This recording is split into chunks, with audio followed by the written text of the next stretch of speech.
Di tengah sorak-sorai kembang api malam tahun baru, Dinda harus menelan pil pahit saat menemukan bukti bahwa suaminya, Eko, justru memberikan kalung berlian mewah untuk Natasha, bosnya sendiri.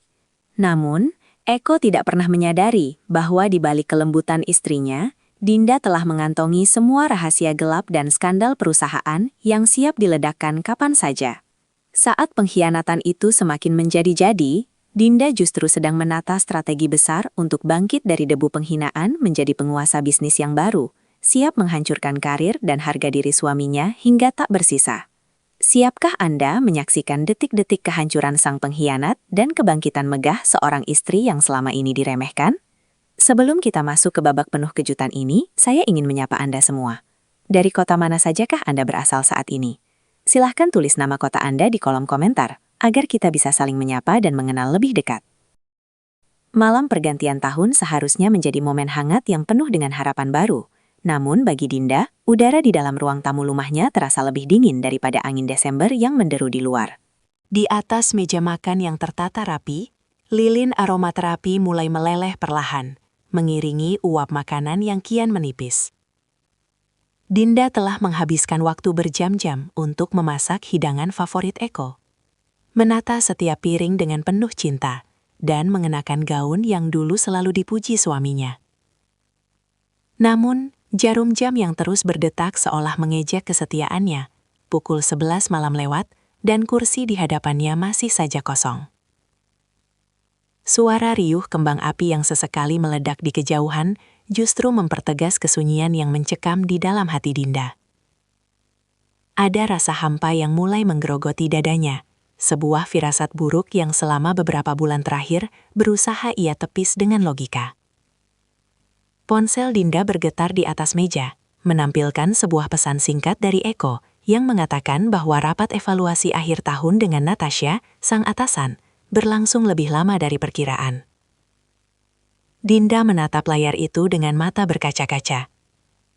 Ia teringat bagaimana tahun-tahun sebelumnya mereka selalu menghitung mundur detik-detik pergantian tahun dengan genggaman tangan yang erat. Kini, jarak itu terasa begitu lebar.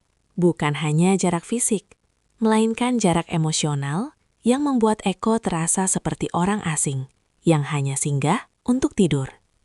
Dinda menarik napas panjang, mencoba menenangkan debar jantungnya yang tidak beraturan. Ia berjalan menuju jendela besar, menatap pantulan dirinya di kaca. Di sana, ia melihat seorang wanita yang tampak kehilangan cahayanya. Seorang istri yang terlalu sibuk mengurus kenyamanan orang lain hingga lupa bagaimana cara mencintai dirinya sendiri. Malam itu, di tengah sorak-sorai dunia menyambut tahun yang baru, Dinda justru merasakan sebuah retakan besar di fondasi hidupnya yang selama ini ia anggap kokoh. Retakan besar itu seolah kian nyata ketika Dinda mendengar deru mobil Eko memasuki halaman rumah tepat saat fajar pertama di tahun baru mulai menyingsing. Dengan langkah gulai, Eko melangkah masuk ke ruang tamu yang masih benderang oleh sisa lilin semalam. Namun wajahnya tampak pucat dan menghindari kontak mata langsung. Dinda hanya terpaku di sudut sofa, menyaksikan suaminya meletakkan tas kerja dengan gerakan canggung sebelum akhirnya bergegas menuju kamar mandi untuk membersihkan diri. Rasa penasaran yang menyakitkan mendorong Dinda untuk mendekati meja kayu tempat jas Eko tersampir sembarangan. Saat ia hendak merapikan pakaian tersebut, sebuah aroma yang sangat asing, perpaduan antara melati dan vanila yang pekat, menyeruak kuat dari kain wol hitam itu. Aroma yang sangat berbeda dengan parfum maskulin yang biasa suaminya gunakan. Tangan Dinda gemetar saat ia meraba saku jas tersebut, berharap tidak menemukan apapun yang akan menghancurkan hatinya lebih dalam. Namun, jemarinya menyentuh selembar kertas kecil yang ternyata adalah sebuah nota dari butik perhiasan mewah di pusat kota. Di sana tertera tanggal kemarin sore dengan keterangan pembelian sebuah kalung berlian yang harganya setara dengan tabungan mereka selama 3 bulan. Dinda tertegun. Ia tahu persis bahwa hari ini bukan ulang tahunnya dan kalung itu tidak pernah sampai ke tangannya. Di sudut nota tersebut terdapat sebuah tulisan tangan mungil dengan tinta emas berbunyi, "Untuk malam yang tak terlupakan, Natasha."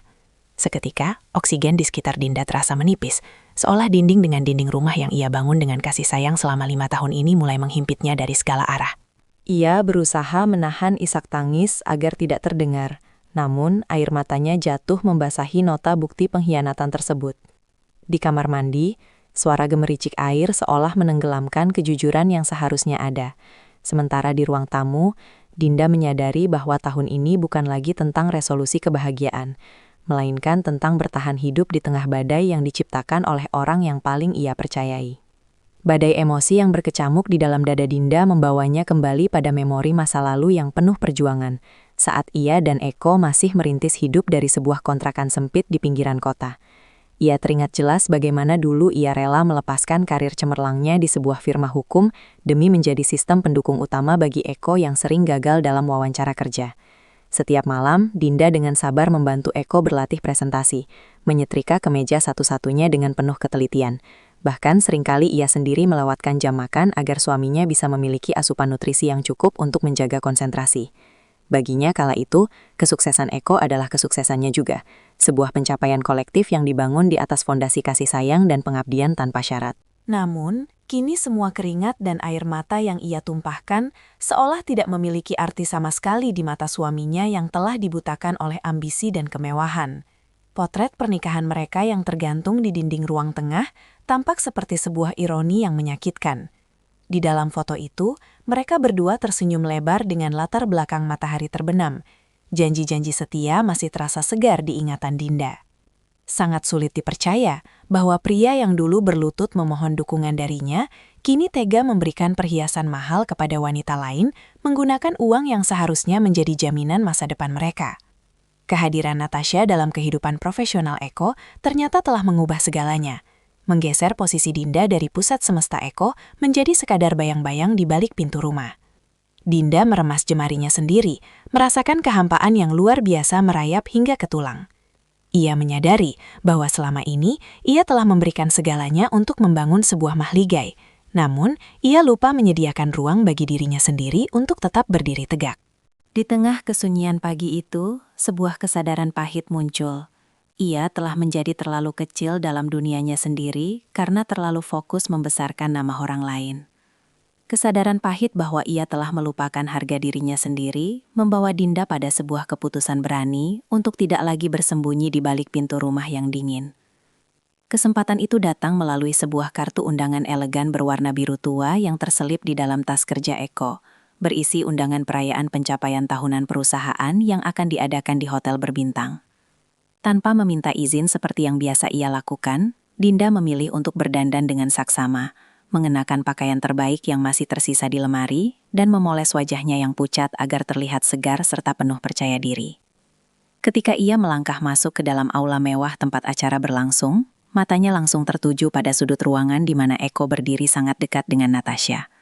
Mereka tampak sedang tertawa kecil, sebuah keintiman yang tidak pernah lagi diperlihatkan Eko saat berada di meja makan rumah mereka sendiri. Langkah kaki Dinda yang anggun di atas lantai marmer sempat membuat Eko terperangah hingga hampir menjatuhkan gelas minuman di tangannya.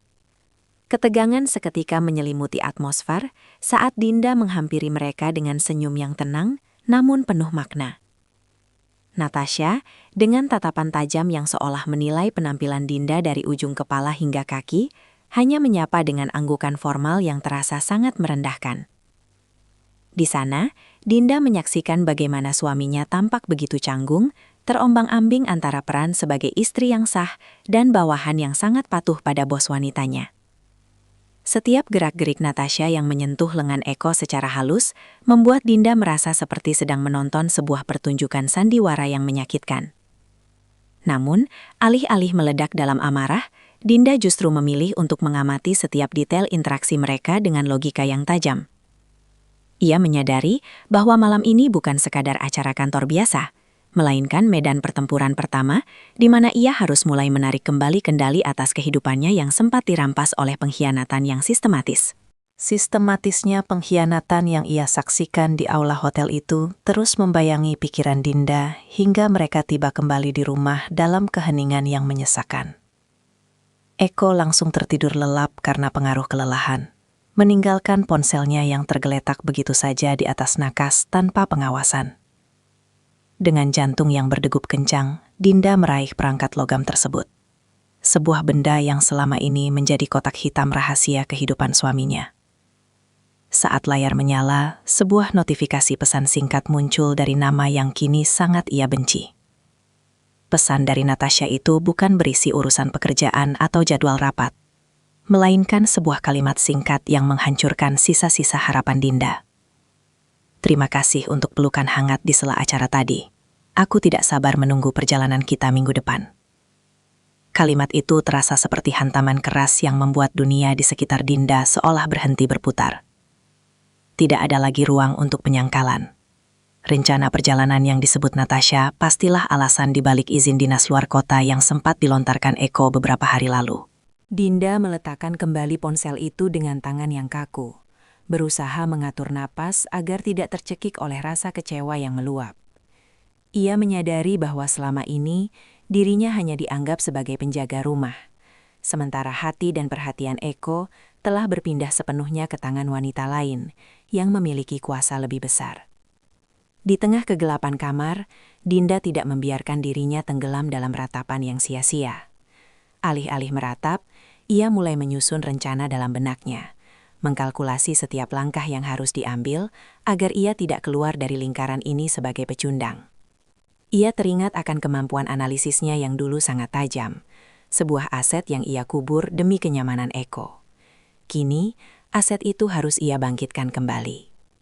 Malam itu menjadi saksi bisu transformasi seorang istri yang lembut menjadi wanita yang mulai menata strategi untuk menuntut kembali kehormatannya yang telah diinjak-injak oleh sebuah konspirasi perasaan yang keji.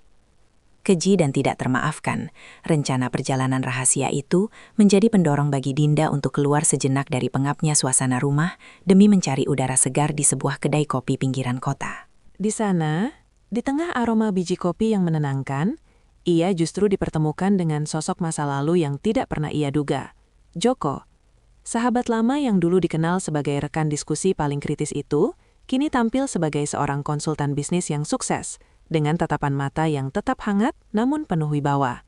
Joko segera menyadari ada mendung yang menggantung di wajah Dinda, sebuah ekspresi redup yang sangat kontras dengan sosok Dinda yang dulu dikenal sebagai mahasiswi paling cerdas dan penuh ambisi di angkatan mereka. Pertemuan yang tidak sengaja itu berubah menjadi sesi bincang-bincang mendalam yang membuka kembali cakrawala berpikir Dinda yang sempat tertutup awan kesedihan. Joko tidak banyak bertanya tentang masalah pribadinya, namun ia memberikan perspektif yang menyentil harga diri Dinda tentang bagaimana seorang individu tidak seharusnya membiarkan potensinya layu hanya karena faktor eksternal yang tidak bisa dikendalikan. Ia bercerita tentang dunia usaha yang kini berkembang pesat, dan bagaimana kemampuan manajemen yang dimiliki Dinda sebenarnya adalah modal besar yang sangat langka di pasar saat ini. Mendengar dukungan yang tulus itu, semangat Dinda yang sempat padam mulai memercik kembali, memberikan rasa hangat yang berbeda dari sekadar validasi seorang istri. Joko menawarkan sebuah kesempatan untuk bergabung dalam sebuah proyek pengembangan UMKM sebagai mentor, sebuah tawaran yang terasa seperti sebuah pelampung bagi Dinda yang sedang tenggelam. Percakapan itu bukan hanya sekadar temu kangen, melainkan titik awal di mana Dinda mulai melihat ada jalan keluar yang lebih bermartabat daripada sekadar bertengkar memperebutkan perhatian pria yang telah berpaling. Saat ia berpamitan dengan Joko, Dinda membawa pulang sebuah kartu nama dan keberanian baru untuk mulai membangun kembali puing-puing jati dirinya yang sempat hancur oleh pengkhianatan di malam tahun baru. Pengkhianatan di malam tahun baru itu kini ia simpan rapat-rapat sebagai bahan bakar untuk menjalankan misi penyelidikan diam-diam yang membutuhkan ketenangan luar biasa. Dinda tidak lagi menanyakan jadwal kepulangan Eko dengan nada manja, melainkan mulai mencatat setiap detail anomali yang terjadi dalam rutinitas harian suaminya. Ia mulai memanfaatkan kecerdasannya untuk mengakses catatan penggunaan kartu kredit tambahan yang selama ini jarang ia periksa. Dan di sanalah ia menemukan pola yang mengejutkan. Berbagai transaksi di butik-butik mewah, reservasi restoran kelas atas pada jam kerja, hingga pembayaran uang muka untuk sebuah apartemen di kawasan elit, muncul sebagai bukti konkret yang tidak bisa disangkal. Setiap angka yang tertera di sana adalah tamparan keras bagi Dinda, namun ia tidak membiarkan satu tetes air mata pun jatuh merusak fokusnya. Logikanya kini bekerja lebih cepat daripada rasa sakitnya, menuntunnya untuk mulai mengarsipkan setiap dokumen fisik dan digital sebagai jaminan keamanan di masa depan.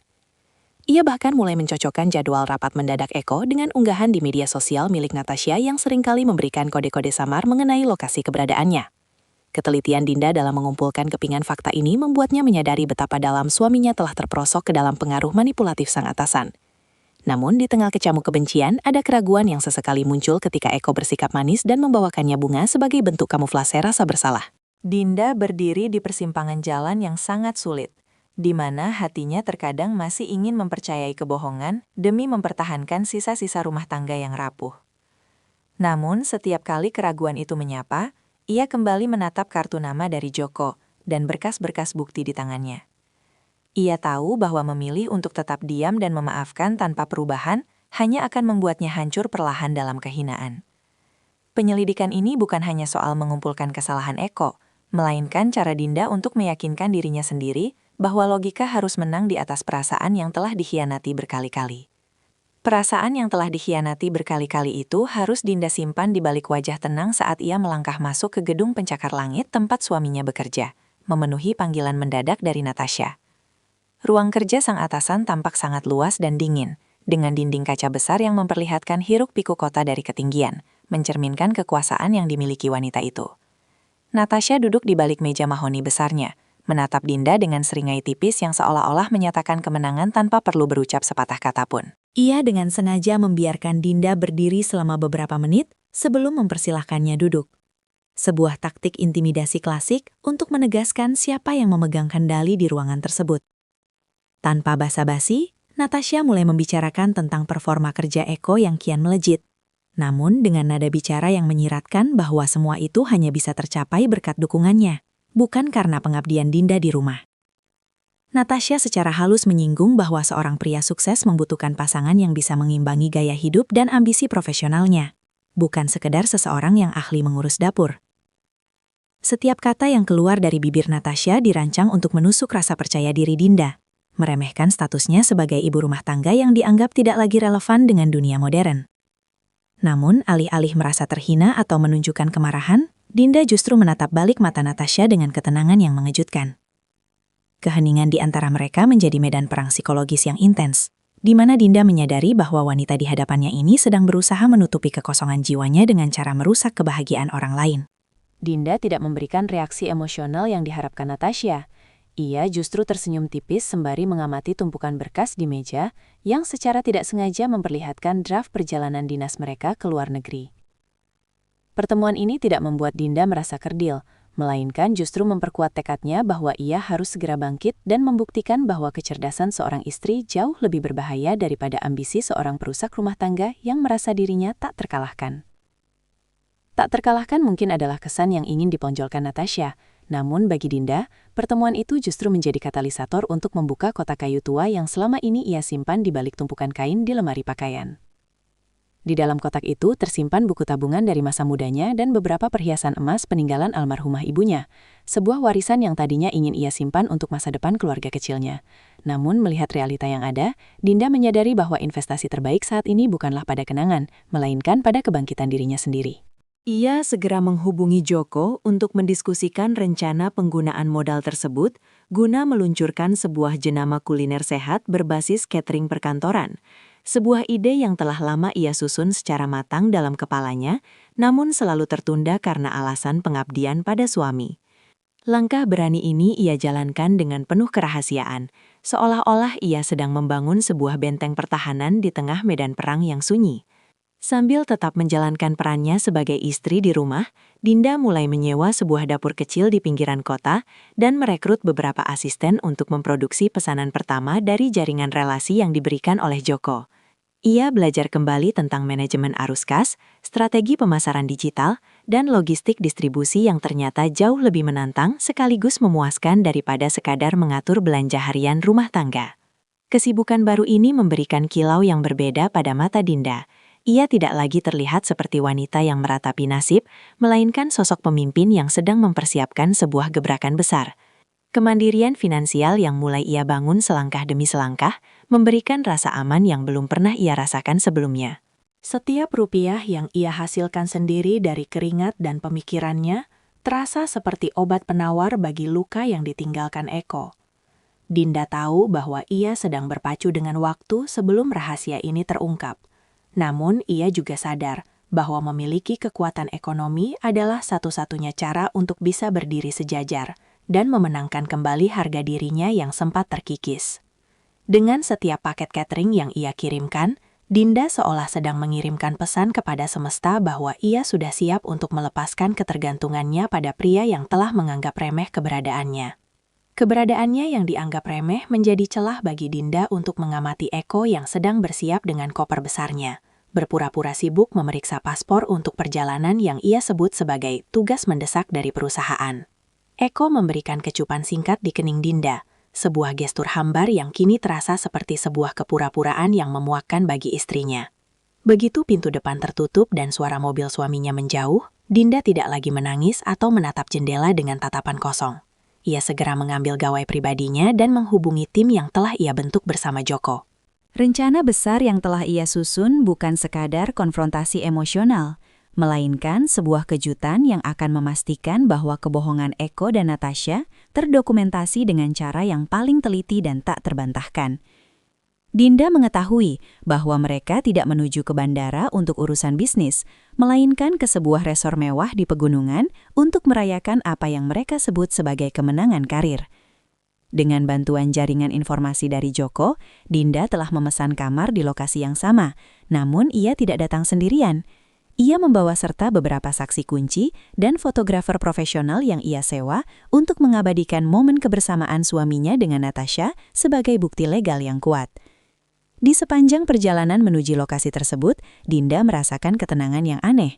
Ia tidak lagi merasa seperti korban yang malang, melainkan seperti seorang sutradara yang sedang mengarahkan babak akhir dari sebuah sandiwara panjang yang melelahkan. Setibanya di resor, dari kejauhan ia melihat Eko dan Natasha sedang duduk bersantai di area lobi, tertawa lepas seolah dunia hanya milik mereka berdua tanpa beban moral sedikitpun. Dinda berdiri di balik pilar besar, memegang kamera kecil dengan tangan yang kini tak lagi gemetar. Ia menyaksikan bagaimana suaminya memberikan kalung berlian yang ia temukan notanya tempo hari kepada Natasha. Sebuah pemandangan yang seharusnya menghancurkan hatinya, namun justru memperkuat tekadnya. Malam itu, di bawah rembulan yang sama yang dulu menjadi saksi janji suci mereka, Dinda telah menyiapkan sebuah skenario di mana semua topeng kepalsuan mereka akan runtuh tepat di saat mereka merasa berada di puncak kebahagiaan. Puncak kebahagiaan semu yang dirasakan Eko dan Natasha seketika menguap saat Dinda melangkah keluar dari balik bayang-bayang pilar, berjalan tenang menuju meja mereka di tengah restoran terbuka yang dipadati pengunjung kelas atas. Eko yang sedang memakaikan kalung berlian ke leher Natasha mendadak membeku. Wajahnya berubah pucat pasi seolah-olah baru saja melihat hantu di siang bolong. Suasana yang tadinya penuh tawa romantis mendadak hening ketika Dinda meletakkan sebuah map tebal berisi salinan bukti transaksi, foto-foto kedekatan mereka, serta nota perhiasan yang asli di atas meja kayu yang mewah tersebut. Suaranya tidak melengking marah, namun setiap kata yang ia ucapkan terdengar sangat tegas dan berwibawa, menarik perhatian orang-orang di sekitar yang mulai berbisik-bisik. Natasha mencoba menunjukkan sisi angkuhnya dengan berdiri dan menatap Dinda penuh kebencian. Namun nyalinya menciut saat Dinda menunjukkan rekaman percakapan tentang penyalahgunaan dana kantor yang mereka gunakan untuk liburan pribadi ini. Di hadapan banyak mata, Dinda tidak memaki atau merendahkan dirinya dengan perilaku kasar. Ia hanya memberikan senyum tipis yang syarat akan kekecewaan mendalam terhadap pria yang dulu ia puja. Eko mencoba meraih tangan Dinda, menggumamkan pembelaan diri yang terbata-bata. Namun Dinda menarik tangannya dengan gerakan anggun yang menandakan berakhirnya segala bentuk toleransi. Ia membiarkan seluruh pengunjung resor menyaksikan kehancuran reputasi yang selama ini dibangun Eko dan Natasha di atas penderitaan orang lain. Konfrontasi besar ini menjadi titik balik bagi Dinda untuk melepaskan beban yang selama ini menghimpit pundaknya. Ia telah memilih untuk menyelesaikan masalah ini dengan cara yang elegan, memastikan bahwa dunia tahu siapa yang sebenarnya memegang kendali atas kebenaran. Saat ia berbalik pergi meninggalkan mereka yang tertegun dalam kehinaan, Dinda merasakan sebuah kelegaan yang luar biasa. Baginya, momen ini bukan hanya tentang membongkar aib, melainkan tentang memutus rantai keterikatan emosional pada seseorang yang tidak pernah menghargai pengorbanannya. Di bawah sorot lampu resor yang gemerlap, Dinda berjalan menuju pintu keluar dengan kepala tegak, siap menyambut lembaran hidup baru tanpa bayang-bayang pengkhianatan lagi. Tanpa bayang-bayang pengkhianatan lagi, Dinda melangkah pergi meninggalkan kekacauan di resort tersebut, sementara Eko terjerembab dalam keputusasaan yang melumpuhkan saat ia kembali ke kantor hanya untuk menemukan bahwa kabar perselingkuhannya telah menyebar seperti api di musim kering. Kehadiran Dinda di resort bukan hanya sekadar untuk memberikan kejutan pribadi, tetapi ia juga telah mengirimkan salinan bukti penyalahgunaan dana perusahaan kepada Dewan Komisaris melalui bantuan koneksi Joko. Di meja kerjanya yang biasanya penuh dengan dokumen penting, kini hanya terdapat sebuah surat pemecatan secara tidak hormat yang ditandatangani oleh pemegang saham tertinggi. Eko menoleh ke arah ruangan Natasha, berharap menemukan perlindungan. Namun ia justru melihat wanita itu sedang dikawal keluar oleh petugas keamanan karena tuduhan manipulasi laporan keuangan yang lebih besar. Dunia yang selama ini Eko bangun dengan penuh keangkuhan, runtuh dalam waktu kurang dari 1 hari. Menyisakan ruang hampa yang menyesakan di dalam dadanya. Ia menyadari bahwa Natasha tidak benar-benar mencintainya. Wanita itu hanya memanfaatkannya sebagai alat untuk menutupi jejak kecurangannya sendiri. Saat ia mencoba menghubungi nomor ponsel Dinda, yang terdengar hanyalah suara operator yang menyatakan bahwa nomor tersebut sudah tidak aktif. Sebuah isyarat tegas bahwa akses menuju kehidupan Dinda telah tertutup rapat bagi seorang pengkhianat. Eko duduk di lobi kantor yang dingin, menatap orang-orang yang dulu menghormatinya kini membuang muka dengan tatapan penuh cemoohan. Keputusasaan kian mendalam saat ia menyadari bahwa seluruh aset yang ia banggakan, apartemen mewah dan mobil yang sering ia pamerkan, atas nama perusahaan, kini ditarik kembali. Ia kehilangan pekerjaan, reputasi, dan yang paling menyakitkan, ia kehilangan satu-satunya orang yang pernah mencintainya dengan tulus tanpa syarat. Eko baru menyadari bahwa selama ini Dinda adalah jangkar yang menjaganya tetap stabil di tengah badai kehidupan, dan kini, setelah jangkar itu ia putus sendiri, ia terombang-ambing sendirian dalam penyesalan yang terlambat. Di tengah keramaian kota yang tidak peduli, Eko mulai merasakan bagaimana rasanya menjadi orang asing di dunianya sendiri, sebuah hukuman moral yang jauh lebih berat daripada kehilangan jabatan semata. Hukuman moral yang jauh lebih berat daripada kehilangan jabatan itu tidak lagi menjadi beban pikiran Dinda, karena fokusnya kini sepenuhnya tercurah pada setiap detail operasional bisnis catering sehat yang ia rintis dengan penuh dedikasi. Di bawah bendera Dinda's Kitchen, ia berhasil mengubah kemarahan dan luka hatinya menjadi kreativitas menu yang inovatif, memadukan cita rasa tradisional dengan standar nutrisi modern yang sangat diminati oleh para pekerja kantoran kelas atas. Setiap pagi, sebelum matahari benar-benar menyapa bumi, Dinda sudah berada di dapur barunya yang jauh lebih luas, memastikan setiap bahan yang digunakan memiliki kualitas terbaik, demi menjaga kepercayaan pelanggan yang kian hari kian bertambah banyak. Kesuksesan yang berkembang pesat ini tidak luput dari pengamatan Joko, yang sejak awal melihat potensi besar dalam kepemimpinan Dinda yang tenang namun visioner. Suatu sore, Joko datang membawakan sebuah kabar yang sangat menggembirakan. Seorang investor besar dari konsorsium gaya hidup sehat tertarik untuk menyuntikkan dana ekspansi guna membangun pusat distribusi dan restoran flagship di jantung kota. Kesempatan ini menuntut Dinda untuk melepaskan segala keraguan dan mulai memandang dirinya bukan sebagai seorang penyintas patah hati, melainkan sebagai seorang pengusaha wanita yang tangguh. Joko membantu Dinda menyusun presentasi bisnis yang solid, memperkuat aspek legalitas, dan menyiapkan mentalnya untuk masuk ke dalam ekosistem korporat yang dulu hanya ia saksikan dari balik punggung Eko. Melihat antusiasme para calon investor saat mendengar visi misinya, Dinda merasakan sebuah kepuasan yang belum pernah ia alami selama menjadi istri yang pasif. Ia menyadari bahwa kemampuannya untuk bangkit dan berdiri di atas kaki sendiri adalah bentuk kemenangan yang paling hakiki atas semua pengkhianatan yang pernah ia alami. Bisnisnya bukan sekedar cara untuk mencari nafkah, melainkan simbol dari kebangkitan jati dirinya yang sempat terkubur oleh ekspektasi orang lain.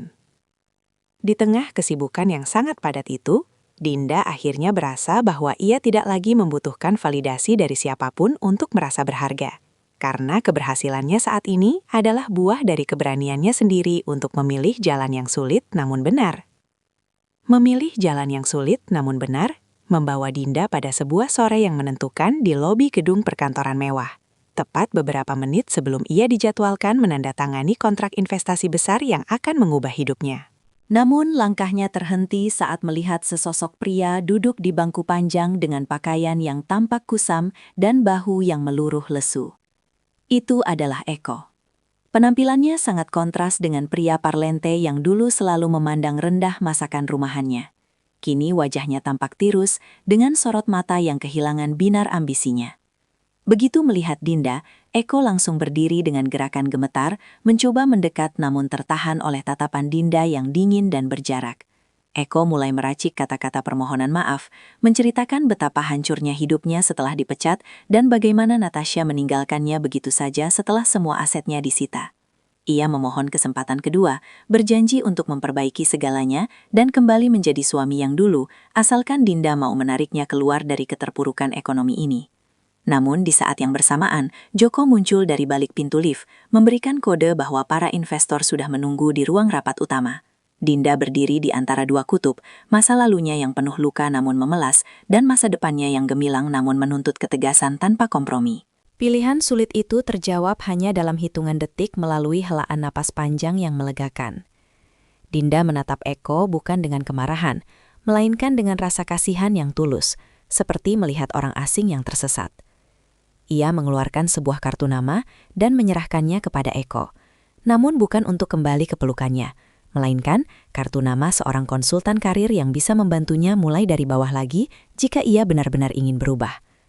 Dengan suara yang tenang namun tak tergoyahkan, Dinda menyatakan bahwa masa depan mereka telah selesai sejak malam tahun baru itu. Ia kemudian berbalik, melangkah pasti menuju ruang rapat, meninggalkan masa lalunya yang bersimpuh di lobi untuk menyongsong kesuksesan yang telah ia bangun dengan keringatnya sendiri. Menyongsong kesuksesan yang telah ia bangun dengan keringatnya sendiri, Dinda kini secara resmi menjabat sebagai Direktur Utama dari Dinda's Kitchen Group setelah penandatanganan kontrak investasi yang bersejarah itu. Ruang kerjanya kini berada di lantai atas gedung yang sama, tempat ia dulu hanya bisa menunggu di lobi sebagai tamu yang tidak dianggap. Namun, alih-alih tenggelam dalam kemewahan pribadi, fokus utama Dinda justru beralih pada sebuah misi sosial yang jauh lebih besar. Ia meluncurkan sebuah divisi khusus yang ia beri nama Yayasan Awal Baru, sebuah program pemberdayaan ekonomi dan mental bagi para wanita yang pernah mengalami pengkhianatan atau kegagalan dalam rumah tangga, agar mereka memiliki kemandirian finansial seperti dirinya. Dinda percaya bahwa luka batin yang paling dalam sekalipun bisa menjadi pupuk yang subur untuk menumbuhkan kekuatan baru jika diberikan dukungan dan pelatihan yang tepat.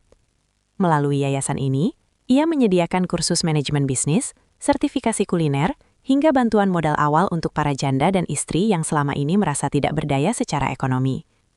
Joko tetap setia mendampinginya sebagai penasihat strategis, memastikan bahwa setiap langkah ekspansi perusahaan tetap memiliki dampak sosial yang nyata bagi masyarakat luas. Dinda kini tidak lagi dikenal sebagai istri dari seorang eksekutif sukses, melainkan sebagai figur inspiratif yang membuktikan bahwa kejatuhan bukanlah akhir dari sebuah narasi hidup. Pencapaian ini membawa Dinda pada level kedamaian yang belum pernah ia bayangkan sebelumnya, di mana setiap kesuksesan yang ia raih juga berarti kemajuan bagi banyak wanita lain di sekitarnya. Ia sering mengadakan pertemuan di kantornya yang luas untuk berbagi pengalaman, menekankan bahwa kemandirian adalah pelindung terbaik bagi martabat seorang wanita. Saat ia berdiri di depan para peserta programnya, Dinda melihat pantulan dirinya yang dulu dalam mata mereka, penuh keraguan dan kesedihan. Namun, melalui tangannya, ia berusaha memastikan bahwa tidak ada lagi wanita yang harus merasa kerdil di hadapan keangkuhan orang lain, karena ia telah membuka jalan bagi mereka untuk bangkit dan bersinar dengan cahaya sendiri. Cahaya sendiri yang dipancarkan oleh Dinda kini berpijar begitu terang hingga ia dinominasikan sebagai penerima penghargaan wirausaha sosial paling berpengaruh di tingkat nasional, sebuah pengakuan atas keberhasilannya mengawinkan bisnis dengan pemberdayaan wanita.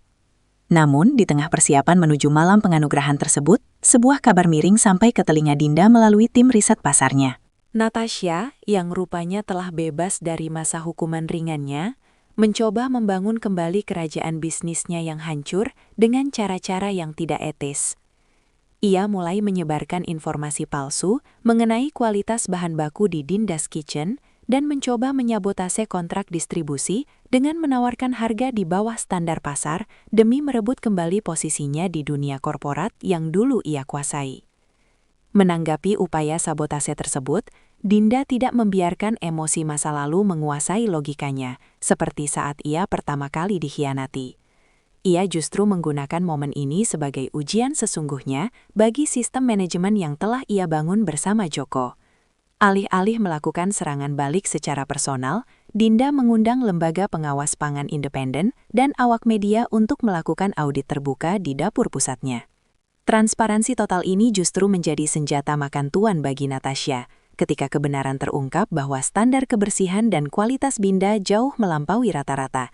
Kepercayaan publik justru semakin menguat dan nama Natasha kembali tercoreng oleh taktik liciknya sendiri yang terbongkar ke permukaan. Kemenangan moral ini memberikan pelajaran penting bagi Dinda, bahwa integritas adalah tameng yang tidak bisa ditembus oleh kebencian sehebat apapun.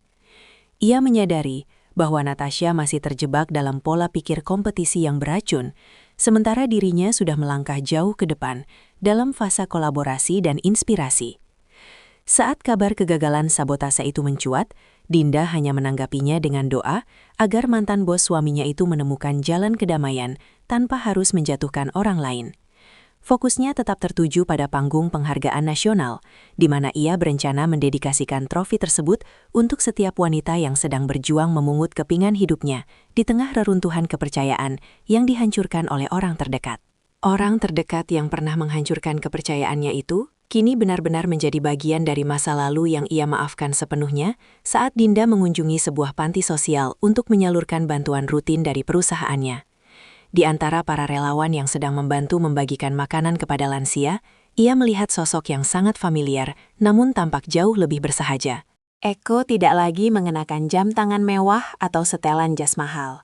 Ia hanya mengenakan kaos polos sederhana dengan apron lusuh, sedang dengan sabar menyuapi seorang kakek tua di sudut ruangan.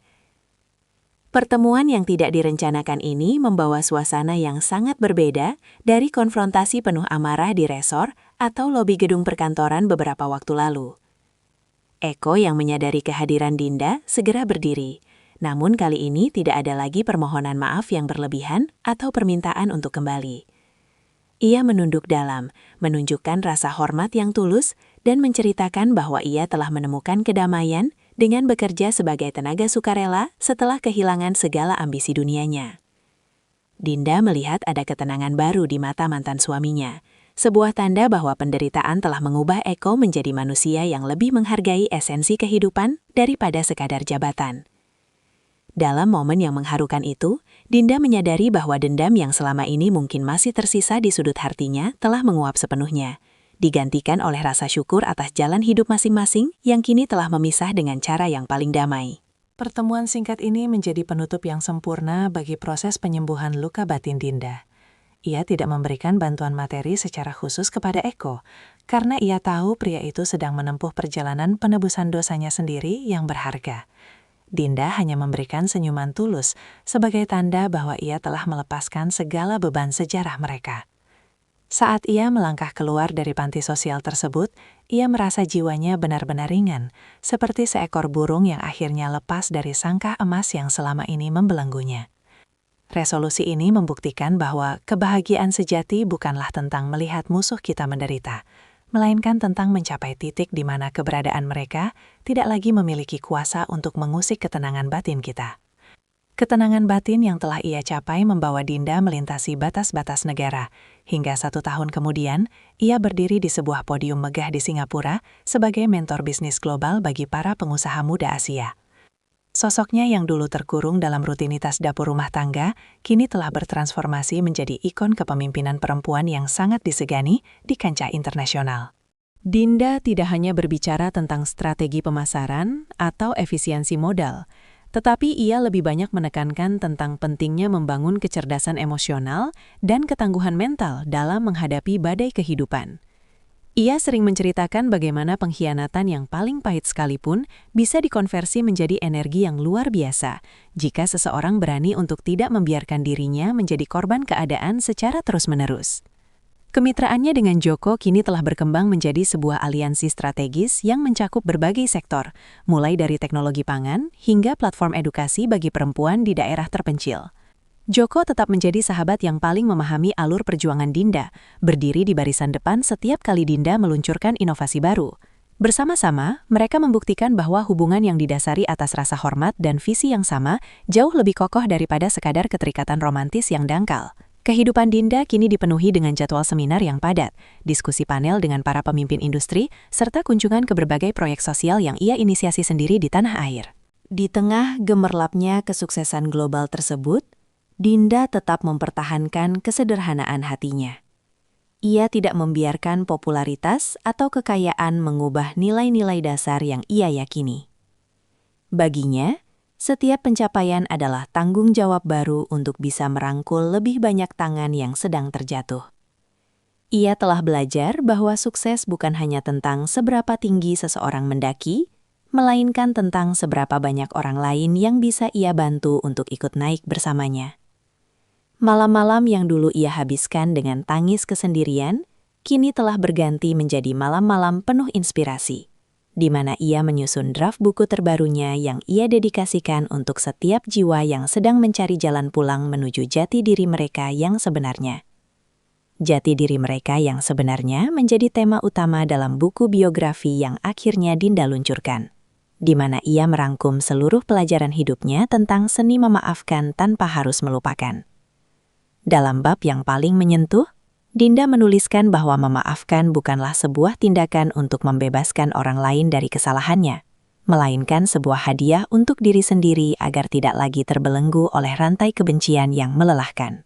Ia memandang luka masa lalu bukan sebagai cacat, melainkan sebagai tanda keberanian yang membentuk pola pikirnya menjadi lebih bijaksana.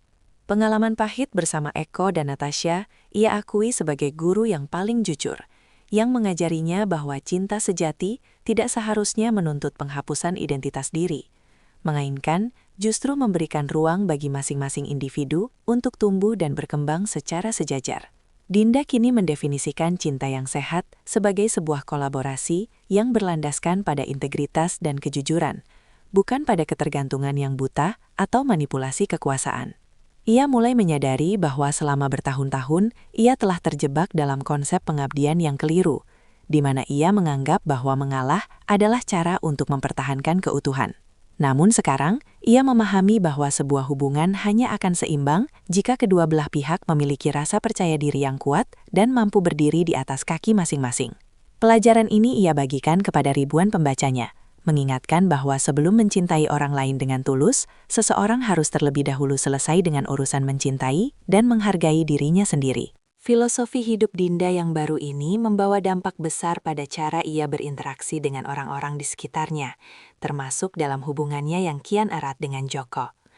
Mereka berbagi kedekatan yang tumbuh secara alami dari rasa kagum dan dukungan tanpa pamrih, sebuah bentuk kasih sayang yang jauh lebih dewasa dan menenangkan. Dinda tidak lagi terburu-buru mengejar validasi romantis. Ia menikmati setiap detik kemandiriannya sembari membiarkan takdir menenun jalannya sendiri.